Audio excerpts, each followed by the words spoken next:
Welcome to Learn It, a series of digital scrapbooking tutorials by Wendyzine Scraps. Today we're going to look at how to edit the Perpetual calendars in Photoshop and Photoshop Elements. I have several different kinds of calendars and planners, and most of them come with an editable PSD or TIFF file that you can use to change out the fonts and the dates and make future years if you want to. It's really super simple the way I have it set up, so let's just take a quick look at how we can do that.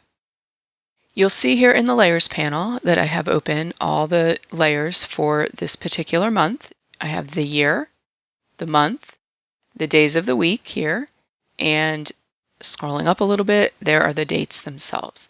So let's say we want to edit this particular template for 2020. The first thing I'll go ahead and do is double click on the year and change 2019 to 2020. If you don't have the same fonts installed that I used, when you try to edit that layer, you will be prompted to choose a new font that you do have.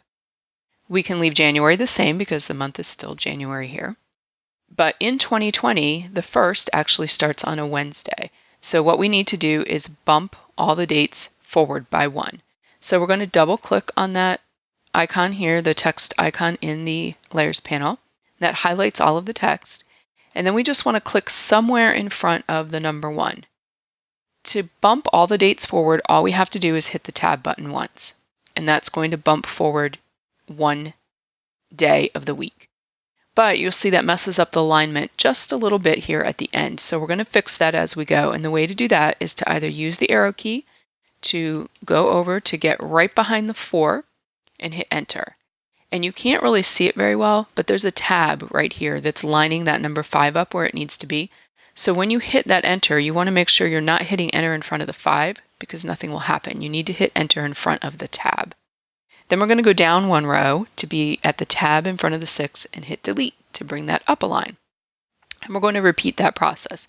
So put the cursor behind the 11 and hit enter, and then in front of the tab in front of the 13 and hit delete. And then after the 18th and in front of the 20th. And now here it looks a little tricky, but it really works exactly the same way. So we're going to hit enter behind the 25th. And now we can't see the 27th, right? But it's still there, trust me. So what we're going to do is use the arrow key on the keyboard. We're going to go over to immediately behind the 26th and then go 1 more to the right.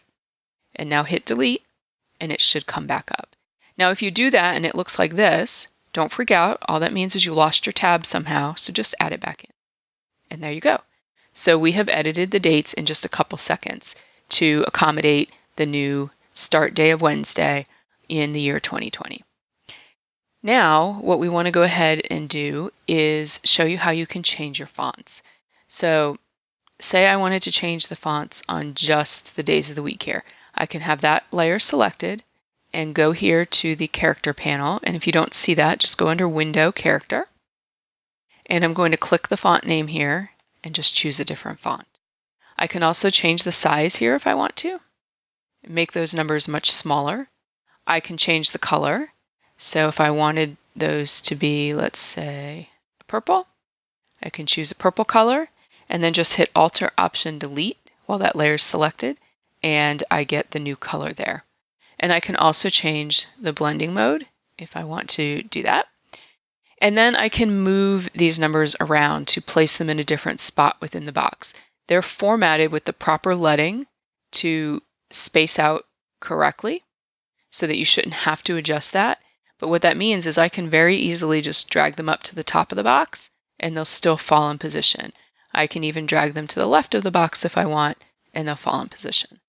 So that's super simple and easy to do, and you can get really creative with how these look. They do not have to look the way they've been presented. You can also recolor these blocks that I have back here and the days of the week. So let's say we want those days of the week to also be purple. We just need to select each one and hit Alt Option Delete to get that color to change. So I'm going to do that real quick on all of them. Okay. And now if we want, we could actually turn off all these colors if we want no color behind them. Okay. So let's do that. Let's turn our background back on. And it looks like we just missed a couple, so I'm going to go back and grab those. And then say we actually did want maybe the weekends to be colored. You could choose to just turn just those blocks back on. And these are numbered 1 through 7, so you could just turn on the 1s and the 7s if you want. And of course, just like we changed the colors of the text, you could very easily also change the colors of these boxes. So let's just get the rest of those on. So we wanted it to look like that. We can do that. And then with these boxes, just make sure that lock icon is checked on. And then you can do the same, Alt or Option Delete. Let's go ahead and make this a much lighter shade of purple here. And then we could fill all these. I forgot to show you one thing with the calendar grids, so let me go back and show you that real quick. Okay, so sometimes you'll have a month where a grid of 5 weeks is not enough. There's the days of the week or the dates in the month fall onto a 6th week. And the way this calendar handles that is by dividing the boxes and adding the date at the top and the bottom. So when you're editing these calendars, if you come to a month that's like that, you probably want to go find one of the months where I have already set that up for you and then change that. So let's say that January some year starts on a Friday. I would want to open the March template and simply edit the month instead of editing the whole template. So we would make that 20, and let's say this is 23. So if I'm doing January 2023 and it needs to end on a Sunday, now I'm all set and I've already accomplished that using one of the templates that already has the lines set out for you. So I wanted to show you that. So let's close out of that. So I'm going to close out of that one and show you one of the planners. The planners work the same way. One slight difference is that in the text boxes here, we have the Sunday, Monday, Tuesday headers in with the text. So there's only one text box there for that. And then there's one text box that includes the month and the year. So the same way, you can double click on it to edit it. We can edit this date to 2020. But because we're going 2 years ahead instead of 1 year ahead, when we change these days, we need to move them forward 2 days for the next year. So I'm going to double click on that, put my cursor in front, and hit Tab twice. Okay, and then come over here, and we're just going to move all those rows up and down, just like we did before. And I'm just using the arrow keys to get over there, and add my enters, and delete the extra ones. Okay, so there we go.